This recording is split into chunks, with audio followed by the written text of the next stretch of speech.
घर से थे चले तो ये बात हो गई, न जाने क्यों से मुलाकात हो गई। घर से थे चले तो ये बात हो गई, न जाने क्यों से मुलाकात हो गई। कि नजरें ऐसे वो टकरा गई कि हमें आस की आ गई कि हमें आस की आ गई। नमस्कार विद्यार्थियों, मैं सुरेश कुमार आप सभी विद्यार्थियों का Ayush academy art 10+2 YouTube channel में हार्दिक स्वागत करता हूं, अभिनंदन करता हूं। और आज मैं आप सबों के बीच उपस्थित हुआ हूं ये 12वीं कक्षा के गृह विज्ञान के 70 प्रश्न लेकर, जो कि ये 2022 के लिए दूसरा मॉडल प्रैक्टिस सेट है। तो आप लोग इस सेट को अच्छी तरीके से समझें और प्रश्नों को देखें। और मैं बता दूं कि हर एक प्रश्न बहुत ही महत्वपूर्ण है और मैं सबके विषय में अच्छी तरीके से बताऊंगा, प्रश्न हो या फिर उससे संबंधित ऑप्शंस हो। तो सबके विषय में यहाँ पर डिटेल से जानकारी दी जाएगी। वीडियो को आप लोग देखते समय स्किप ना करें। पसंद आए वीडियो तो उसको लाइक करें और चैनल को सब्सक्राइब करें और इस वीडियो को ज़्यादा से ज़्यादा शेयर करें।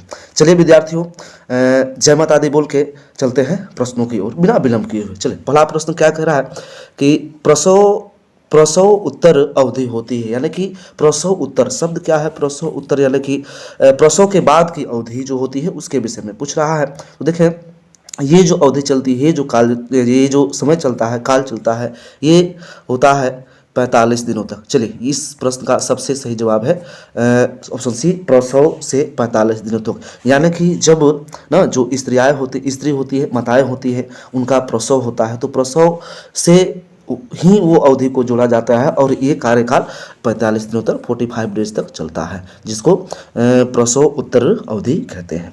चलिए आगे चलते हैं, अगले प्रश्न को देखें सभी विद्यार्थी। अगला प्रश्न कह रहा है, निम्न में से किस हार्मोन के स्राव के कारण पुरुषों में पुरुषत्व का गुण आता है? देखें, ये प्रश्न इतना महत्वपूर्ण है कि ना आप लोग क्वेश्चन बैंक उठा करके देख सकते हैं पिछले बोर्ड्स एग्जामों के कितनी बार ये प्रश्न पूछा हुआ है। तो इस प्रश्न का सबसे सही जवाब है ऑप्शन ए, टेस्टोस्टेरोन। टेस्टोस्टेरोन जो हार्मोन होता है, ये स्रावित होता है नर जनन अंग होता है, जिसका नाम क्या होता है जी? वृषण। वृषण से ये न हार्मोन स्रावित होता है टेस्टोस्टेरोन, जो पुरुष योचित गुण को जी विकसित करता है मानवों में। चलिए आगे क्या है, एस्ट्रोजन और ये प्रोजेस्टेरोन, ये जो हार्मोन होते हैं, ये मादा जनन अंग आप लोगों ने सुना होगा, जिसको बोलते हैं हम लोग क्या? अंडाशय। अंडाशय बोलते हैं। अंडाशय से ये जो हार्मोन्स होते हैं स्रावित होते हैं, जो कि स्त्री में स्त्री योचित गुण को प्रदर्शित करते हैं। चलिए आगे बढ़ते हैं, बहुत सुंदर। अगला प्रश्न क्या कह रहा है विद्यार्थियों? देखिए, कह रहा है कि ज्ञानात्मक विकास की कितनी अवस्थाएं होती हैं? ज्ञानात्मक विकास की कितनी अवस्थाएं होती हैं, यानी कि ये जो अवस्था चलता है बच्चों में, शिशुओं में ज्ञानात्मक विकास का, ये अवस्थाएं कितनी होती हैं? तो मैं बता दूं, ये ना 4 प्रकार से कुछ चलते हैं। इस प्रश्न का सही जवाब होगा ऑप्शन सी, 4 प्रकार से चलते हैं। 12 माह पे होता है जी, 2 वर्षों पे होता है, 24 मंथ पे होता है। ये कार्यकाल ना ज्ञानात्मक विकास की अवस्थाएं चलती रहती हैं बच्चों में। चलिए आगे चलते हैं, अगला प्रश्न कह रहा है ORS पेय बनाने के लिए इसे किसके साथ मिलाना चाहिए? चलिए ऑप्शन देखते हैं। यहाँ कुछ ढक गया है, इसलिए मैं PDF को थोड़ा नीचे कर रहा हूँ। चलिए देखें, प्रश्न कह रहा है कि ORS पेय बनाने के लिए इसे किसके साथ मिलाया जाता है? तो हमें ऑप्शन की तरफ जाना पड़ेगा। चलिए, दूध के साथ मिलाया जाता है? नहीं, कदापि नहीं कहेंगे जी। सूप के साथ भी नहीं मिलाया जाता है। जूस के साथ भी नहीं मिलाया जाता है। चलिए इस प्रश्न का सही जवाब है ऑप्शन डी, इनमें से कोई नहीं। अगर इस ऑप्शन की जगह में जल भी होता तब वो भी आंसर उत्तर हो जाता। सभी विद्यार्थी ध्यान से देखें, ORS को किसके साथ मिलाया जाता है, तो जल के साथ मिलाया जाता है, वाटर के साथ मिलाया जाता है। देखें ORS का फुल फॉर्म मैंने बताया था, O से होता है ओरल, O से क्या होता है ओरल होता है, और R से क्या होता है रिहाइड्रेशन होता है, रिहाइड्रेशन, और S से क्या होता है सॉल्यूशन। यानी कि ये ORS जो घोल होता है निर्जलीकरण डिहाइड्रेशन की अवस्था में ये घोल तैयार किया जाता है, जिसको जीवन रक्षक घोल भी कहते हैं। चलिए बहुत सुंदर, आगे चलते हैं। अगला प्रश्न क्या कह रहा है जी, अगला प्रश्न कहता है शिशु का सबसे उपयुक्त आहार कौन सा है। शिशु जो होते हैं, नवजात शिशु जो होते हैं, न्यू बोर्न चाइल्ड होते हैं, जो नए बच्चे ना जन्म लेते हैं, उद्भव होते हैं, उसके लिए सबसे उपयुक्त आहार कौन सा है, तो ये हर व्यक्ति जानता है कि माँ का दूध। गाय का दूध कदापि नहीं होगा, भैंस का दूध भी नहीं होगा जी, शहद का दूध नहीं। इस प्रश्न का सबसे सही उत्तर होगा माँ का दूध। चलिए अगले प्रश्न पे चलते हैं। अगला प्रश्न कह रहा है महिला प्रजनन तंत्र है। देखिए कह रहा है छठा प्रश्न कि निम्नलिखित में से महिला प्रजनन तंत्र कौन सा है ना, महिला प्रजनन तंत्र है यानी कि उसके बारे में, ऐसे भी कह सकता है कि कौन सा है, उसके बारे में डिटेल से जानकारी पूछा है। चलिए ऑप्शनों की तरफ नजर डालते हैं। पहला ऑप्शन कहता है सेक्स हार्मोन उत्पन्न करते हैं, हाँ जी करते हैं, बिल्कुल महिला प्रजनन तंत्र जो होते हैं सेक्स हार्मोन ना उत्पन्न करते हैं। बी ऑप्शन कह रहा है बच्चों को जन्म देता है, हाँ जी जन्म देता है। चलिए अंडा उत्पन्न करता है, ठीक है ना, हाँ ये भी प्रश्न सही ही है। तो इस प्रश्न का सबसे सही उचित जवाब होगा इनमें से सभी।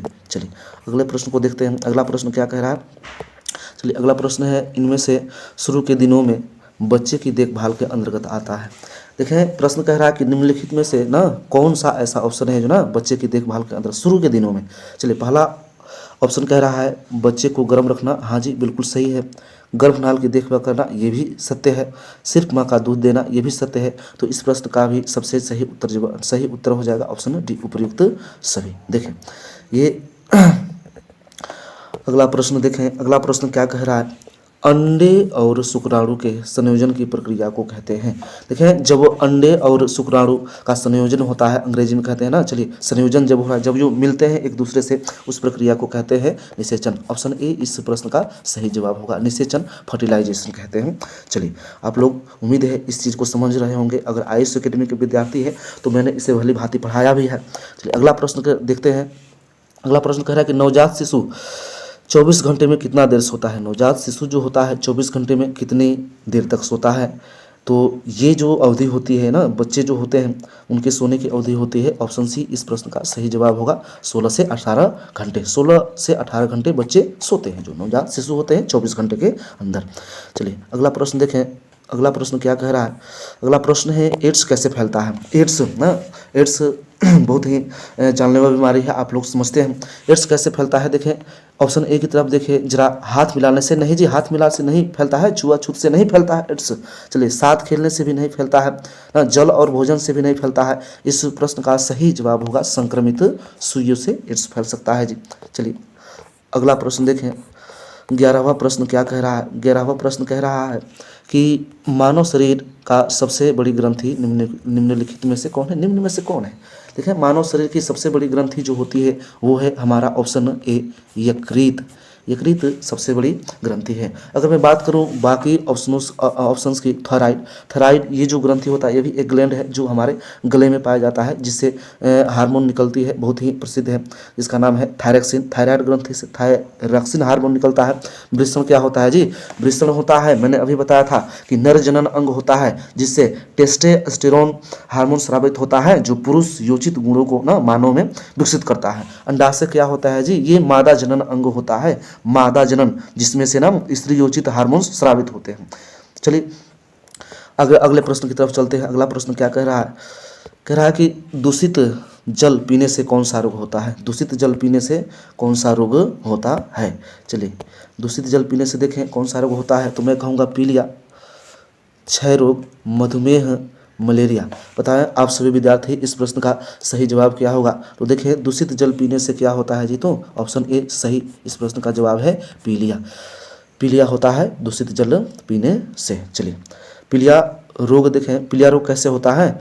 ये जो पीलिया रोग होता है ना, देखें ये जो रोग है आप लोग देखें, पीलिया जो रोग होता है कैसे होता है जी विद्यार्थियों, आप सभी लोग समझ सकते हैं ना। ये रक्त में एक पदार्थ पाया जाता है, हमारा जो ब्लड होता है, रक्त जो होता है उसमें एक पदार्थ पाया जाता है ना, जिसको बिलीरुबिन कहते हैं, बिलीरुबिन कहते हैं। और रक्त में अगर बिलीरुबिन की मात्रा बढ़ जाएगी तो आपको पीलिया रोग हो सकता है। चलिए अगला है क्षय रोग। क्षय रोग कैसे होता है जी ना, जिसको तपेदिक भी कहते हैं, टीबी भी कहते हैं। ये बैक्टीरिया से होता है, आप लोग जानते हैं, मैंने भली भांति बताया है। उसके बाद मधुमेह, इंसुलिन की कमी से होता है मधुमेह, जिसको डायबिटीज़ कहते हैं। मोटे व्यक्तियों में ये रोग उत्पन्न होने का ज़्यादा खतरा होता है। मीठे पदार्थों से ना, मीठे पदार्थों के सेवन करने से इस रोग के फैलने की ज़्यादा संभावना रहती है। चलिए मलेरिया हम लोग जानते हैं सभी लोग ना, मादा एनोफिलीज मच्छर काट देगा मच्छर, तो ये बीमारियाँ हो सकती हैं। और भी कई रास्ते हैं, दूषित जल, भोजन, और भी कई मार्ग हैं इस रोग के फैलने की। चलिए आगे अगला प्रश्न देखते हैं। अगला प्रश्न कह रहा है निम्न में से कौन विशिष्ट बालकों का प्रकार नहीं है। देखिए बहुत सुंदर प्रश्न है, निम्न में से कौन विशिष्ट बालकों का प्रकार नहीं है। देखें पहला ऑप्शन है आर्थिक अक्षमता, ये तो यही सही लग रहा है। चलिए प्रश्न को एक बार फिर से देखते हैं, निम्न में से विशिष्ट बालकों का प्रकार नहीं है। देखें आर्थिक अक्षमता से कोई बालक नहीं होता है जी ना, बालकों में आर्थिक अक्षमता नहीं पाई जाती है, बल्कि शारीरिक अक्षमता पाई जाती है, मानसिक अक्षमता पाई जाती है और सामाजिक अक्षमता पाई जाती है। इस बात को आप लोग ध्यान दें, इस प्रश्न का सही जवाब है आर्थिक अक्षमता। चलिए बहुत सुंदर, बहुत खूबसूरत। अगले प्रश्न की तरफ चलते हैं। अगला प्रश्न क्या कह रहा है, संवेदात्मक विकास कितने प्रकार के होते हैं।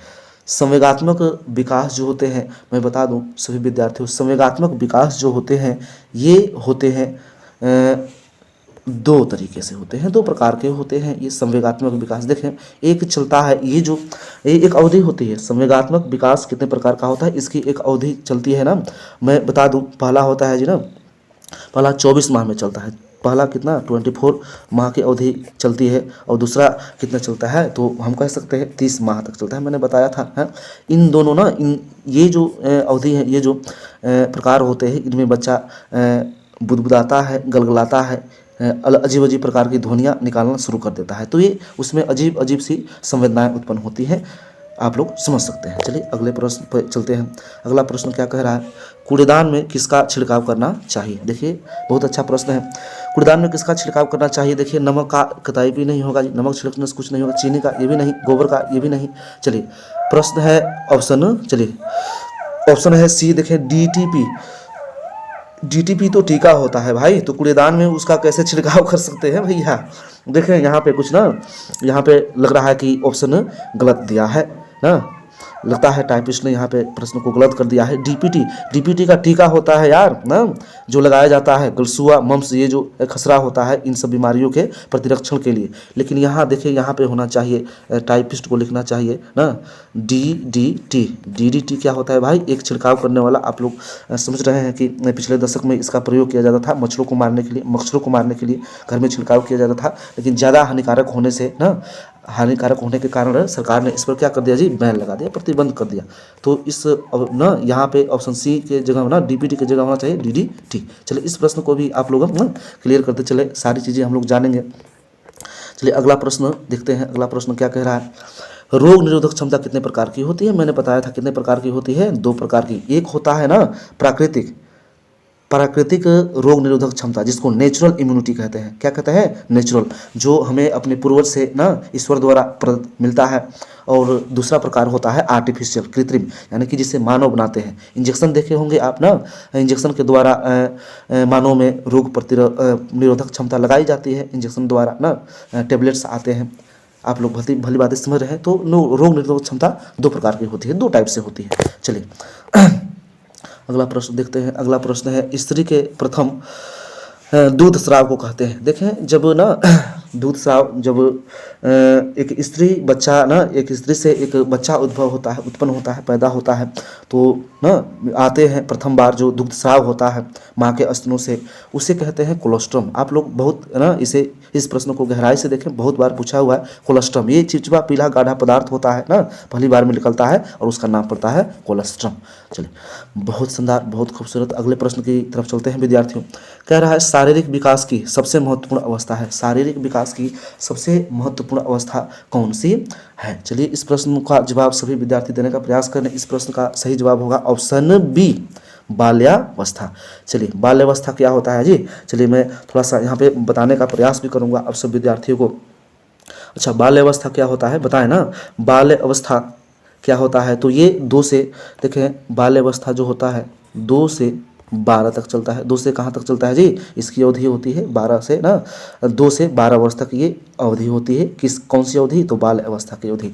उसके बाद देखें ऑप्शन ए है शैशवावस्था। शैशवावस्था क्या होता है जी, तो जन्म से 2 सप्ताह तक, जन्म से देखें जन्म से 2 सप्ताह तक शैशवा अवस्था चलता है। प्रौढ़ावस्था कब तक चलता है जी ना, तो 21 से 40 वर्ष तक चलता है। और वृद्धावस्था क्या होता है जी, 40 से तो हम 60 कहें या फिर अनंत तक, जब तक हम जिए वो वृद्धावस्था ही कहलाता है, 40 वर्ष की अवस्था के बाद।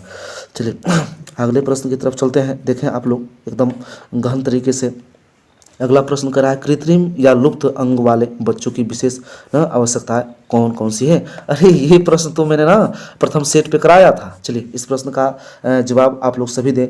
इस प्रश्न का सही जवाब होगा ऑप्शन डी, इनमें से सभी। चलिए बिना विलंब किए हुए चलते हैं। अगला प्रश्न कह रहा है शिशुओं तथा बालकों के लिए अतिरिक्त अव्यवस्थाएं कौन सी हैं। यानी कि देखिए प्रश्न क्या कह रहा है कि ना शिशुओं तथा बालकों के देखभाल के लिए अतिरिक्त व्यवस्थाएं कौन होनी चाहिए ना। ऐसे प्रश्न कहना चाहिए कि शिशुओं तथा बालकों के ना अतिरिक्त देखभाल के लिए कौन कौन सी व्यवस्थाएं हैं, कौन कौन सी देखभाल। यहाँ पे टाइपिस्ट ने नहीं लिखा है, सॉरी फॉर दैट। चलिए ऑप्शन की तरफ चलते हैं। बड़े भाई या बहन, हाँ जी बच्चे के देखभाल करते हैं। चलिए संबंधियों के पास और पड़ोसियों के पास भी हम बच्चों को कुछ देर के लिए छोड़ सकते हैं देखभाल के लिए। चलिए क्रेज क्या होते हैं, ये क्रेज मतलब होता है ना क्रेज मतलब होता है चलते फिरते शिशु सदन ना, चलते फिरते शिशु सदन को ही अंग्रेजी में क्रेज कहते हैं। डे केयर, ये बच्चों की देखभाल करने वाली संस्थाएं होती हैं। चलिए तो इस प्रश्न का सही जवाब होगा इनमें से सभी, ऑप्शन डी। चलिए बहुत सुंदर, बहुत खूबसूरत। अगला प्रश्न देखें विद्यार्थियों। अगला प्रश्न कह रहा है उत्तेजक जिंदा दिल रोमांचक का प्रतीक है। देखें तो वो रंग है। देखें आप लोग बताएं इस प्रश्न का सही जवाब क्या होगा। उत्तेजक जिंदा दिल और रोमांचक का प्रतीक पता है कौन है, ये होता है लाल रंग, ऑप्शन सी इस प्रश्न का सही जवाब है। चलिए अगले प्रश्न की तरफ बढ़ते हैं। अगला प्रश्न कह रहा है बच्चे की वैकल्पिक देख रेख की आवश्यकता होती है। देखिए वैकल्पिक, जब माता पिता ना अनुपस्थित हों घर पे या बच्चे की देखभाल करने वाले, तो कुछ विकल्प होते हैं बच्चों शिशुओं को ना देखने के लिए, उनकी देखभाल करने के लिए। चलिए पहले ऑप्शन की तरफ चलते हैं। कह रहा है माता के बीमार पड़ने पर, हाँ जी वैकल्पिक देख रेख की ना आवश्यकता होती है। चलिए होती है, लेकिन माता के बीमार पड़ने पर तो पिता भी तो देख सकते हैं। चलिए पिता के नौकरी पर जाने पर ना तो माता भी देख सकती है। इस प्रश्न का सही जवाब मेरे ख्याल से नहीं बल्कि 100% सही है, माता पिता की अनुपस्थिति में। अगर माता पिता अनुपस्थित हैं तब तो आपको बच्चे की देखभाल के लिए विकल्प ढूंढना पड़ेगा। चलिए इस पर 22वां प्रश्न का सही जवाब है ऑप्शन सी, माता पिता की अनुपस्थिति में। चलिए जल्दी बढ़ते हैं अगले प्रश्न की तरफ। अगला प्रश्न क्या कह रहा है, चलिए अगला प्रश्न कह रहा है, देखें चलिए अगला प्रश्न कह रहा है विद्यार्थियों कि आईसीडीएस मैंने बताया था आईसीडीएस। चलिए आईसीडीएस का मुख्य लक्ष्य क्या है, तो आईसीडीएस एक संस्था है ना जिसका फुल फॉर्म मैंने बताया था। आई से क्या होता है इंटीग्रेटेड, डी से क्या होता है जी चलिए आई से इंटीग्रेटेड, सी से ना चलिए चाइल्ड, डी से डेवलपमेंट, ए से सर्विसेज या एसोसिएशन कह सकते हैं, हिंदी में कहते हैं समेकित बाल विकास परियोजना। आप लोग समझ रहे हैं ना। चलिए इसका लक्ष्य क्या होता है जी, तो इस प्रश्न का सही जवाब होगा बच्चे व महिलाएं ही इसके लक्ष्य होते हैं, उनके हित के लिए ये कार्य करता है। पंचायत स्तरीय क्षेत्रों में ना ये चीज़ें देखी जाती हैं, प्राथमिक विद्यालयों में, प्राइमरी ना स्कूलों में। चलिए अगला प्रश्न देखते हैं। अगला प्रश्न कर रहा है कि ऊर्जा देने वाले खाद्य पदार्थ क्या है। ऊर्जा देने वाले, चलिए ऑप्शन ए की तरफ चलते हैं। तो प्रोटीन भी, हाँ जी ऊर्जा देता है, एनर्जी देता है, कार्बोहाइड्रेट भी देता है जी, वसा भी देता है। तो इस प्रश्न का सबसे उचित जवाब लग रहा है ऑप्शन डी, इनमें से सभी। चलिए अगले प्रश्न की तरफ बढ़ते हैं। अगला प्रश्न कह रहा है, देखें बच्चों में विटामिन ए की कमी से, देखें बच्चों में विटामिन ए की कमी से कौन सा रोग होता है, विटामिन ए ना।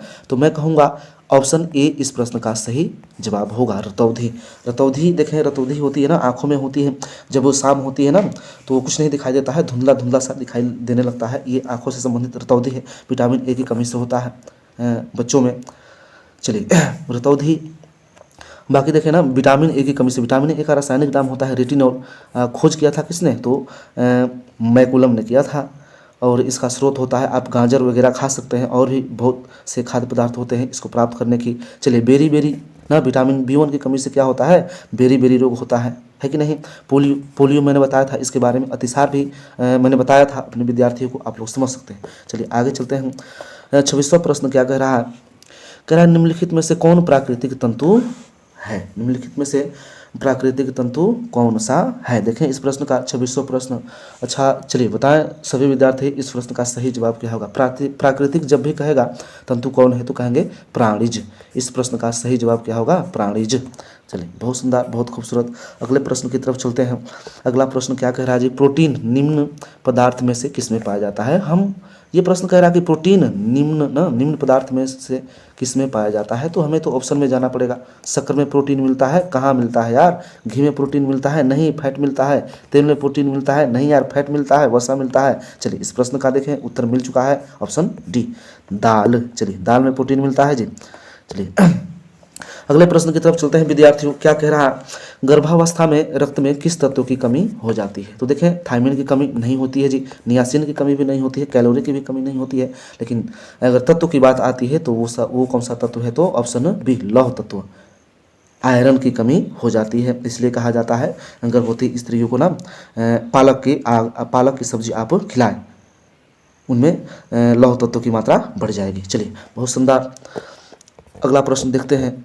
अगला प्रश्न क्या कह रहा है, पोषण मानव जीवन की आवश्यकता है, डैश डैश आवश्यकता है। कौन सी आवश्यकता है, प्राथमिक। ये तो मिल गया यार। चलिए पोषण मानव जीवन की प्राथमिक अवस्था है, तो 29वां प्रश्न का सही जवाब होगा प्राथमिक। चलिए प्राथमिक अवस्था है जी, हाँ जी है। चलिए 30 नंबर प्रश्न क्या कह रहा है जी, कि दूध सबसे अच्छा स्रोत है।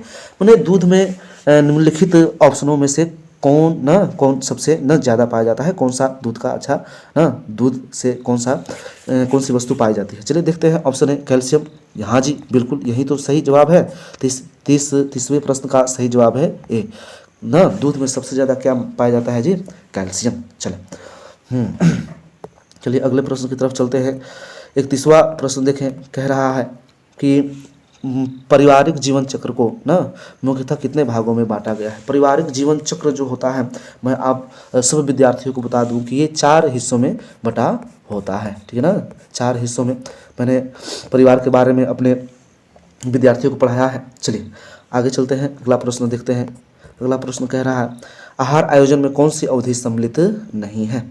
आहार आयोजन में कौन सी अवधि समय कह सकते हैं, कौन सा काल सम्मिलित नहीं है जी। चलिए अच्छा 0 से 6 महीने, हाँ जी इस उम्र में तो शिशुओं के लिए बहुत ही ध्यानपूर्वक आहार आयोजन करना पड़ता है। किशोरा अवस्था, अरे यार किशोरा अवस्था में कौन सा आयोजन करेगा, सब तरल ठोस सब चीज़ खा सकते हैं आप किशोर हो चुके हैं, किशोरी हो चुकी हैं, समझ में आए बात। तो इस प्रश्न का सही जवाब होगा ऑप्शन बी, किशोरा अवस्था में अवधि।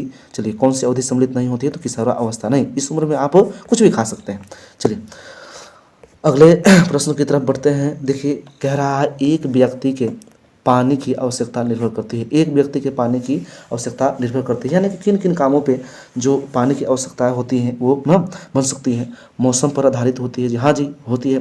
खान पान की आदतों पर निर्भर कर सकती है, हाँ जी कर सकती है। क्रियात्मकता पर निर्भर कर सकती है, हाँ जी। तो 33 नंबर प्रश्न का सबसे सही जवाब होगा ऑप्शन डी, इनमें से सभी। चलिए खूबसूरत, बहुत सुंदर। अगले प्रश्न की तरफ बढ़ते हैं विद्यार्थियों। चलिए अगला प्रश्न कह रहा है कि निम्न में कौन सही नहीं है। चलिए निम्न में कौन सही नहीं है, आप लोग देखें इस प्रश्न को। चलिए ऑप्शन ए देखते हैं ना, सही नहीं है। मल मूत्र पानी में घुलनशील होते हैं। पहला ऑप्शन क्या कह रहा है, मल मूत्र पानी में घुलनशील होते हैं जी, नहीं होते हैं। चलिए ऑप्शन बी कह रहा है, जल भोजन को संतुलित करना, हाँ जी करता है। निर्जलीकरण घातक हो सकता है, हाँ जी होता है, बच्चे मर जाते हैं, ठीक है ना। बहुत खतरनाक बीमारी है डिहाइड्रेशन, जल की प्राप्ति भोजन से होती है, हाँ जी। तो इस प्रश्न का सही जवाब होगा ऑप्शन ए, मलमूत्र पाली में अघुलनशील होते हैं। अघुलनशील होते हैं नहीं, घुल भी सकते हैं। चलिए अगला प्रश्न देखते हैं 35 नंबर।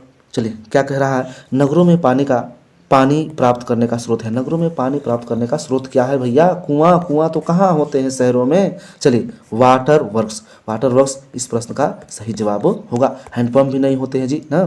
चलिए इससे भी नहीं पानी प्राप्त कर सकते हैं, ट्यूबवेल में नहीं कर सकते हैं। ये सब ऑप्शन ना अनबन है, यहाँ पे आप ध्यान नहीं दे। इस प्रश्न का सही जवाब होगा ऑप्शन बी, वाटर वर्क से आप शहरों में पानी, नगरों में पानी प्राप्त कर सकते हैं। चलिए अगले प्रश्न की तरफ बढ़ते हैं। कह रहा है भारत में विश्व शौचालय दिवस, इसको याद रखें, हर बार ये प्रश्न बनता है आपके पेपर में ना।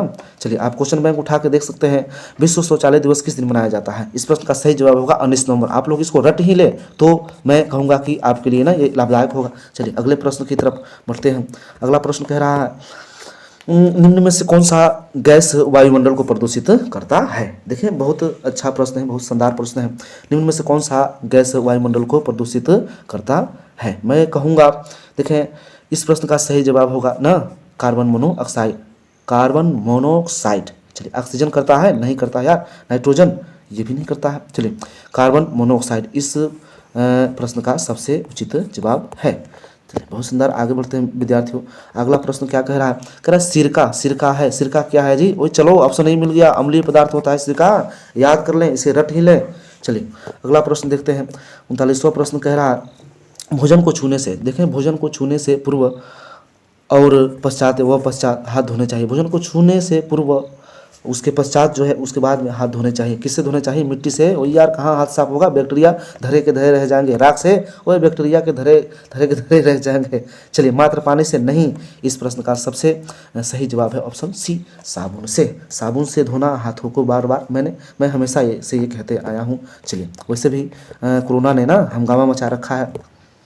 चलिए अगले प्रश्न की तरफ बढ़ते हैं। कह रहा है निम्न में से कौन खाद्य संरक्षण का लाभ है। खाद्य संरक्षण का लाभ पूछ रहा है आपसे। चलिए अच्छा, खाद ऑप्शन ए की तरफ दृष्टि डालते हैं। खाद का सड़ने से बचाव, हाँ जी ये तो लाभ हो सकता है।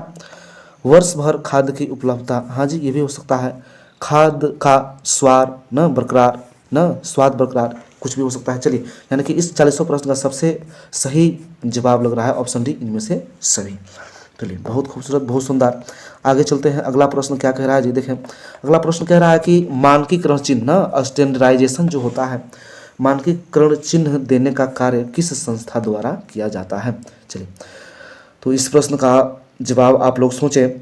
चलिए ऑप्शन बी इस प्रश्न का सबसे सही जवाब होगा, भारतीय मानक ब्यूरो। भारतीय मानक ब्यूरो द्वारा ही मानकीकरण चिन्ह दिए जाते हैं। जो भी मैंने कहा था, अरे ISI Indian standard institute, FPO, ठीक है ना, और भी बहुत सारे एक मार्क ना, एक मार्क होता है, हॉल मार्क होता है। जो चीज़ें दी जाती हैं किसके द्वारा दी जाती है, तो भारतीय मानक ब्यूरो द्वारा दी जाती है। इस बात को आप लोग याद रखें। चलिए बहुत सुंदर, बहुत खूबसूरत, अगले प्रश्न की तरफ चलते हैं विद्यार्थियों। कहा है निम्न में से किस वस्तु पर एक मार्क लगाया जाता है। देखिए ना मानकीकरण चिन्ह आ गया जी, स्टैंडर्डाइजेशन आ गया, मानकी ना एक मार्क के बारे में पूछ रहा है। निम्नलिखित में से किस पर लगाया जाता है, प्रेशर कुकर। नहीं, प्रेशर कुकर पे क्या लगेगा जी, ISI लगेगा। क्या लगेगा, ISI। चलिए पनीर का तो मुझे पता नहीं ना, ये तो ना कंपनियां भी बनाती है आदमी। चलिए इसके विषय में खेद है। देखें इस प्रश्न का सही जवाब होगा घी। घी मैंने बताया था कि ना जितने भी एग्रीकल्चर कृषि से संबंधित वस्तुएं उत्पादित की जाती है उसमें किसका मार्क रहता है, तो एक मार्क। जैसे ना घी, चना दाल, चावल है, इन सब में किसका मार्क रहता है, एक मार्क पर। समझ में आए बात। ये रम है, रम का मतलब वो नो शराब आता है, उसमें कंपनी अपना लेबल लगाती है। लेबल भी वस्तुओं को पहचानने के लिए लगाया जाता है। चलिए अगला प्रश्न देखते हैं। अगला प्रश्न क्या कह रहा है, आहारीय मिलावट प्रतिबंधात्मक कानून लागू हुआ था। चलिए इसको तो मैंने हर बार बताया है कि आप इसको याद करें। मैंने अच्छी तरीके से पढ़ाया था जब आहारीय मिलावट ना, फूड एडल्ट्रेशन, जब मैं पढ़ा रहा था तो अच्छी तरीके से बताया था कि ये ना प्रतिबंधात्मक कानून कब लागू हुआ था, 1 जून 1955। इस प्रश्न का सही जवाब है ऑप्शन डी। चलिए आगे देखते हैं अगला प्रश्न क्या कह रहा है। अगला प्रश्न कह रहा है कि गुड़ के मिलावट में कौन सा पदार्थ मिलाया जाता है। ये यहाँ प्रश्न है फूड एडल्ट्रेशन की। चलिए इस प्रश्न का जवाब ढूंढे। चलिए पहला ऑप्शन कर रहा है मेटालिन, पीला रंग, हाँ जी मिलाया जाता है जी। दूषित गन्ने का रस भी मिलाया जाता है, भिंडी क्यूसीलेक्स मिलाया जाता है। चलिए ये जो चीज़ें होते हैं ना, अपशिष्ट जितने भी पदार्थ होते हैं सब कहाँ मिलाए जाते हैं, गुड़ में। चलिए इस प्रश्न का सबसे सही ऑप्शन होगा ऑप्शन डी ना, सबसे सही जवाब है ऑप्शन डी, इनमें से सभी, गुड़ में सभी मिलावट किए जाते हैं। चलिए अगले प्रश्न की तरफ चलते हैं। अगला प्रश्न कह रहा है ब्याज एवं लाभांश पारिवारिक आय का कौन सा प्रकार है?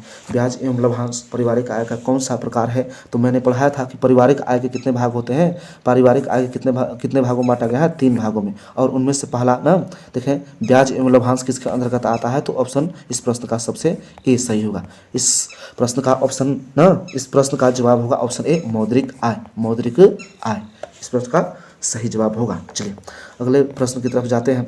अगला प्रश्न कहता है मौद्रिक आय निम्न में से कौन है? मौद्रिक आय देखें, मौद्रिक आय यानी कि मनी इनकम, अंग्रेजी में क्या कहते हैं? Money income. स्कूटर भी नहीं होगा जी, कार भी नहीं होगा जी। इस प्रश्न का सबसे सही जवाब है तनख्वाह। जो सैलरी आप लेते हैं ना, वही किसके अंतर्गत आता है? तो मौद्रिक आय के अंतर्गत आता है, मनी इनकम के अंतर्गत आता है। चलिए बहुत खूबसूरत। अगले प्रश्न की तरफ बढ़ते हैं विद्यार्थियों। देखें, कह रहा है कि वाटर वर्क्स में जल शुद्ध करने के लिए ब्लीचिंग पाउडर पानी में घोलने के बाद अभिक्रिया होती है जिससे पानी शुद्ध हो जाता है। वो है मतलब कहने का तात्पर्य है ना कि जल को शुद्ध करने के लिए वाटर वर्क्स जो होता है उसमें ब्लीचिंग पानी के साथ ब्लीचिंग पाउडर में ना उसको मिक्स किया जाता है, घोला जाता है। तो जो अभिक्रिया होती है, रिएक्शन होता है और पानी क्या हो जाता है जी? शुद्ध हो जाता है। वो प्रक्रिया आपकी कहलाती है ऑप्शन सी, 47 का ऑप्शन सी यानी कि नेसेंट क्लोरीन कहलाती है। चलिए याद करते चलें, सभी विद्यार्थी कंठस्थ से करते चलें। देखिए अगला प्रश्न क्या है। अगला प्रश्न कह रहा है कि गृह खर्च रिकॉर्ड करने से डैश डैश डैश। चलिए देखिए है, गृह खर्च रिकॉर्ड करने से क्या होता है जी? ऑप्शन ए की तरफ ध्यान देते हैं। अच्छी ना व्यय अच्छी तरह किया जा सकता है, कि अब व्यय को बढ़ाया जा सकता है, अधिक व्यय पर अंकुश लगाया जा सकता है। चलिए मैं कहूँगा जवाब मिल गया जी। इस प्रश्न का सबसे उचित जवाब होगा अधिक व्यय। व्यय मतलब होता है खर्च पर अंकुश लगाया जा सकता है, रोक लगाया जा सकता है। क्या करने से? तो घरेलू लेखा जोखा आप लोग पढ़े हैं ना, हिसाब किताब रखने से। चलिए बहुत खूबसूरत, बहुत सुंदर। आज का चले 50वां प्रश्न क्या है। कह रहा है ब्याज एवं लाभांश पारिवारिक आय का कौन सा प्रकार है? ये तो फिर से मुझे लग रहा है कि क्वेश्चन रिपीट कर दिया है, पुनरावृत्ति कर दिया है। तो इस प्रश्न का भी सही जवाब हो जाएगा ऑप्शन डी, मौद्रिक आय। अभी मैं कुछ देर पहले बताया आप सभी को। चलिए अगले प्रश्न की तरफ चलते हैं। चेक, जिस चेक पर कोई ना राशि नहीं लिखी हो उसे क्या कहते हैं? ओ यार, चेक खाली रह गया जिस पर कोई अमाउंट ही नहीं डाला गया। चलिए इस प्रश्न का सबसे सही जवाब होगा, इस ऐसे चेक को कहते हैं ना ये कोरा चेक। जिसमें कुछ लिखा ही नहीं हो उसे कोरा ही तो कहेंगे। याद रखें, एकदम सिंपल सा तरीका है।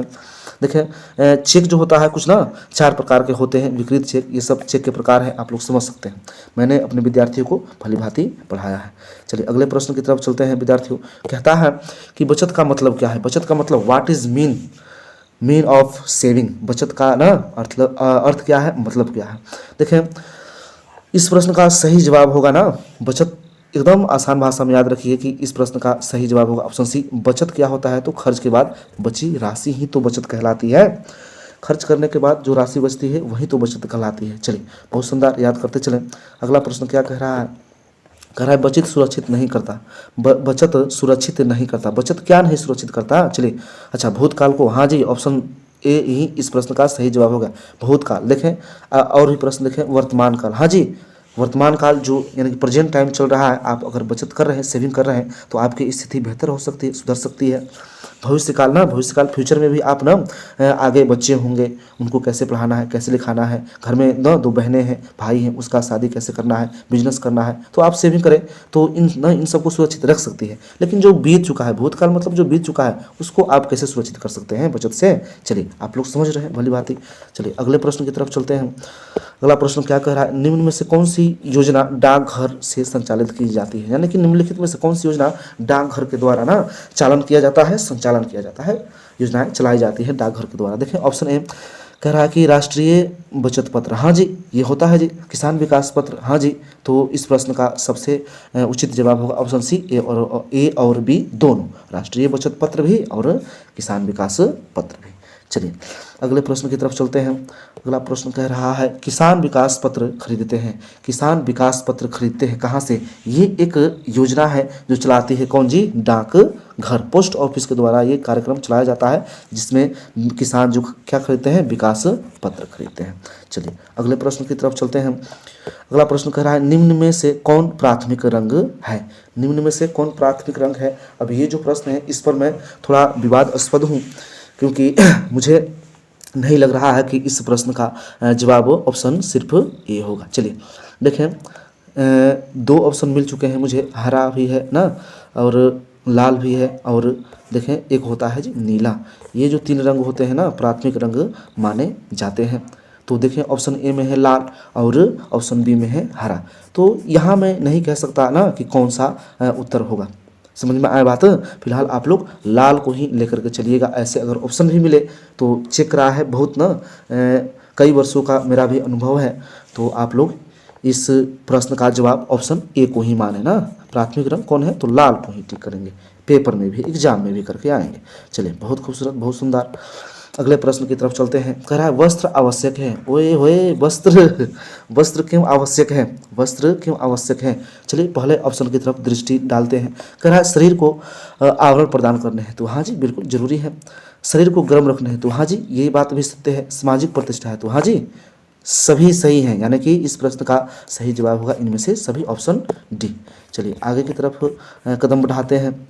चलिए अगला प्रश्न कहता है कि कपड़ों को सुखाने की सर्वोत्तम विधि है, यानी कि सबसे अच्छी विधि क्या है ना। देखें तो ऑप्शन ए कह रहा है कि धूप तथा हवा। हाँ जी सही बात है। 57 जो प्रश्न है इस प्रश्न का सही जवाब है धूप तथा हवा। ये ऐसे विधि है कि ना कपड़े इस विधि में अच्छी तरीके से सूखते हैं। बाकी सब ये डिजिटल है ना, ये इलेक्ट्रॉनिक वाली चीज़ें हैं। अगर बिजली है तब तो कपड़ा सुखाइएगा, इस्त्री है तब तो कपड़ा सुखाइएगा, नहीं तो फिर कैसे सुखाइएगा। तो देखें ना धूप और हवा ही वो सर्वोत्तम विधि है कपड़े सुखाने की। चलिए एकदम आसान भाषा में समझते जाएँ। चलिए अगला प्रश्न क्या है जी। चलिए अगला प्रश्न देखें सभी विद्यार्थी। अगला प्रश्न क्या कह रहा है? अगला प्रश्न कह रहा है कि किस प्रकार के कपड़ों को स्टार्च किया जाता है? किस प्रकार के कपड़ों को स्टार्च किया जाता है? स्टार्च समझते हैं। चलिए स्टार्च किया जाता है। देखें किस प्रकार के कपड़ों को स्टार्च किया जाता है? सभी विद्यार्थी इस प्रश्न का जवाब जरा मुझे बताएं। चलिए सूती कपड़ों को क्या किया जाता है जी? स्टार्च। इस प्रश्न का सबसे सही जवाब होगा सूती। स्टार्च किया जाता है ना, वो कपड़े सिकुड़ जाते हैं, उनको फिर से ना उनमें जो है उसको प्लेन करने के लिए स्टार्च किया जाता है सूती कपड़े। चलिए समझ रहे हैं आप लोग। अगला प्रश्न क्या कह रहा है देखें। अगला प्रश्न कह रहा है निम्न में से कौन वस्त्रों पर ना धब्बों को छुड़ाने की विधि नहीं है? निम्न में से कौन वस्त्रों पर लगे धब्बे को छुड़ाने की विधि नहीं है? चलिए कुछ बोलने में ना कुछ अशुद्धियाँ हो रही हैं। रात का समय है, मुझे नींद भी आ रहा है और कड़ाके की ठंड है तो थोड़ी सी गलतियाँ होंगी, आप लोग समझे। निम्न में से कह रहा है प्रश्न कौन वस्त्र पर लगे दाग धब्बों को छुड़ाने की विधि नहीं है? चलिए देखें। अच्छा देखें इस प्रश्न का सही जवाब क्या हो सकता है? देखें पहला प्रश्न का रासायनिक अच्छा दाग धब्बे छुड़ा सकते हैं। हाँ जी छुड़ा सकते हैं।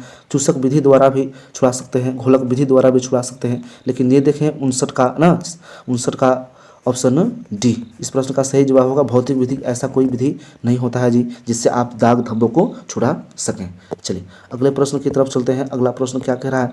अगला प्रश्न कह रहा है कि वस्त्र से संबंधित किस गतिविधि की आवश्यकता तुरंत होती है? देखें बात यहाँ पर की जा रही है परिधान की वस्त्रों की ना, किस गतिविधि की आवश्यकता तुरंत होती है? अच्छा देखें मरम्मत तो ना, चलिए अगर कमीज फट गई ना तो 2-4 दिन बाद भी उसको रफू करवा सकते हैं, आयरन भी करवा सकते हैं। चलिए ड्रेस में झुर्रियाँ पड़ गई हैं ड्रेस में तो उसको आयरन कभी करवा सकते हैं 1-2 दिन बाद। लेकिन अगर बात की जाती है ऑप्शन सी पर आप लोग दृष्टि ना डालें, 60 नंबर का ऑप्शन सी ना, ये प्रश्न का सही जवाब है धब्बा छुड़ाना ना। अगर आपके ना परिधान में वस्त्र में दाग धब्बे चढ़ते हैं तो उसे तुरंत छुड़ाएं, ये गृह विज्ञान कहता है। चलिए इस प्रश्न का सबसे सही उत्तर होगा ऑप्शन सी ना। चलिए अगले प्रश्न की तरफ बढ़ते हैं विद्यार्थियों। अगला प्रश्न क्या कह रहा है? कह रहा है कि निम्न में से ऊनी तंतुओं की कौन सी विशेषता है? निम्न में से ऊनी तंतुओं की मैं बता दूं कि सर्दी आ चुकी है तो ऊनी तंतुओं को कौन नहीं समझेगा। चलिए विशेषता क्या है? तो ये जो होते हैं देखें गर्म ठंडे वजन में हल्के लचकदार ना। इस प्रश्न का सबसे उचित जवाब होगा ऑप्शन ए। क्या विशेषता है जी? तो ये गर्म होते हैं ऊनी तंतुएं ना, रेसे। चलिए बहुत सुंदर बहुत खूबसूरत। अगले प्रश्न की तरफ चलते हैं। देखें अगला प्रश्न क्या कह रहा है जी। अगला प्रश्न कह रहा है चयन में किन किन बातों पर ध्यान देना चाहिए। प्रश्न कह रहा है जब आप किसी दुकान में जाते हैं या फिर किसी वस्त्र को चुनते हैं तो आपको किन किन बातों का ध्यान रखना चाहिए। ये प्रश्न सब्जेक्टिव में भी बहुत पूछता है जी। चलिए देखें, ऑप्शन ए कह रहा है कपड़ों का किस्म। हाँ जी, कपड़ों का किस्म अच्छी किस्म के होने चाहिए। कपड़े की सिलाई, हाँ जी, अच्छी तरीके से जो सिलाई हुई है कपड़ों में वो अच्छी तरीके से होनी चाहिए। शैली एवं फैशन ना, स्टाइल क्या है सीने का ना, स्टाइल शैली कहते हैं, और फैशन क्या है, ये सारी चीज़ें देखते हुए हमें कपड़ों को चुनना चाहिए। तो इस प्रश्न का सबसे सही उचित जवाब होगा इनमें से सभी। चलिए आगे बढ़ते हैं। अगला प्रश्न कह रहा है कि सूती वस्त्र की विशेषता नहीं है। सूती वस्त्र की विशेषता नहीं है। सूती वस्त्र की विशेषता, अच्छा, सूती वस्त्र की विशेषता नहीं है। देखें, टिकाऊपन, हाँ जी होता है सूती वस्त्र टिकाऊपन। ठंडा होता है जी, हाँ जी होता है। आरामदायक होता है जी, हाँ जी बिल्कुल होता है। लेकिन यहाँ देखिए ऑप्शन कह रहा है डी, सूती वस्त्र कठोर होते हैं, नहीं होते हैं, कोमल होते हैं, बहुत कोमल, ठीक है ना। तो इस प्रश्न का सबसे सही जवाब होगा, उचित जवाब होगा कठोर। चलिए अगले प्रश्न की तरफ चलते हैं। अगला प्रश्न क्या कह रहा है ना, आंतरिक सज्जा अभिव्यक्ति है। आंतरिक सज्जा जो है ये कैसी अभिव्यक्ति है, चलिए आप लोग बताएं इस प्रश्न का सही जवाब। देखें, अच्छा, रुचि की, हाँ जी, अभी है ना आंतरिक सज्जा रुचि अगर किसी इंसान के अंदर है तो आप जितने भी ये घर है या जितने भी घर में उपस्थित जो भी आंतरिक चीज़ें हैं उसको आप सजा सकते हैं किसके द्वारा, तो अपनी इच्छा के द्वारा, अभिव्यक्ति के द्वारा। चलिए कौशल की है, हाँ जी, अपना कुशलता दिखा सकते हैं आप ना, धन के सदुपयोग कर सकते हैं सजावट करके। तो इस प्रश्न का सबसे ना सही उचित जवाब लग रहा है जी इनमें से सभी, 64 का डी इनमें से सभी ही उत्तर हैं। चलिए अगले प्रश्न की तरफ चलते हैं। कह रहा है कि सिले सिलाए वस्त्रों की श्रेणियाँ होती हैं। सिले सिलाए वस्त्रों की श्रेणियाँ होती हैं। देखें ना, सिले सिलाए वस्त्रों की श्रेणियाँ कितने प्रकार की होती है, तो मैं कह दूंगा 3 प्रकार की होती है। इस प्रश्न का सबसे सही उचित जवाब है 3 प्रकार की होती है। देखें, ये जो 3 श्रेणियाँ होती है सिले सिलाए वस्त्र के, ये देखें किस प्रकार से होती है जी। देखें, पहला होता है ना, पहला होता है क्या जी, तो पहला होता है निम्न श्रेणी। क्या होता है जी, पहला होता है निम्न श्रेणी की ना सिले सिलाए वस्त्र होते हैं, निम्न श्रेणी। दूसरा क्या होगा जी, तो मध्य। दूसरा क्या होगा, मध्य जो श्रेणी होगी। और तीसरा क्या होगा जी, तो एक होता लास्ट होता है, तीसरा होता है, चलिए उच्च श्रेणी। उच्च श्रेणी से आप लोग याद रखें ना, निम्न, मध्य और क्या जी, उच्च श्रेणी।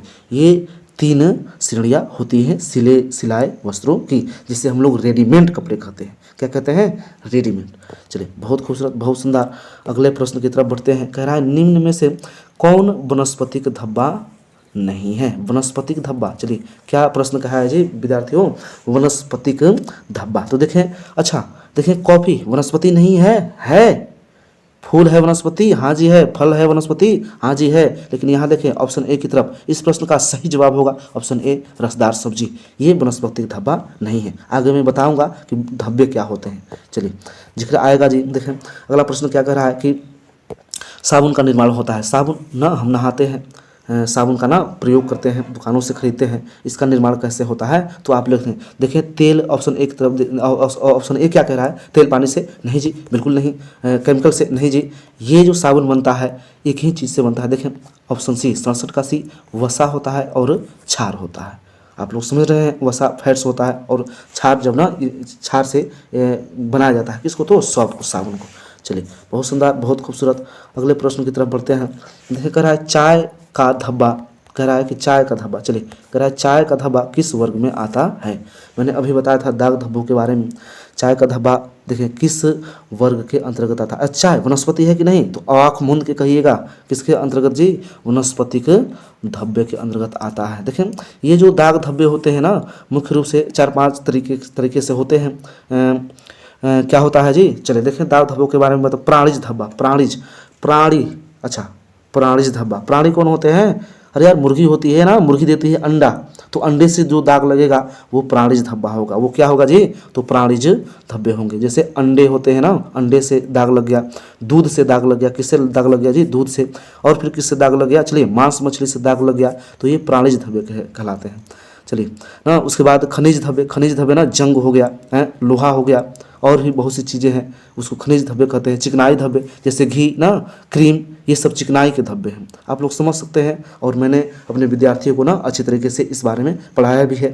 चलिए अगले प्रश्न की तरफ बढ़ते हैं। अगला प्रश्न क्या कह रहा है, चलिए थोड़ा PDF ज़्यादा ऊपर चला गया है, चलिए देखिए यहाँ पे अगला प्रश्न है, कह रहा है निम्नलिखित में से कौन सा आंतरिक सजावट का एक क्षेत्र है। चलिए, निम्नलिखित में से कौन सा आंतरिक सजावट यानी कि जो अंदर को प्रदर्शित करता है, ये घर हो या फिर कुछ भी हो। हाँ, कह रहा बगीचे की सज्जा। अबे क्या यार कह दिए गुरुजी, ये तो है ना कदापि नहीं हो सकता। छत की सज्जा, ये तो बाहर का हिस्सा होता है जी। देखिए, आसपास की सज्जा, ये भी गलत है। इस प्रश्न का सबसे सही जवाब है कमरे की सज्जा। कमरे की सज्जा ही तो आंतरिक सजावट है विद्यार्थियों। चलिए, आज का आखिरी प्रश्न और अंतिम प्रश्न बहुत ही शानदार, बहुत ही जानदार।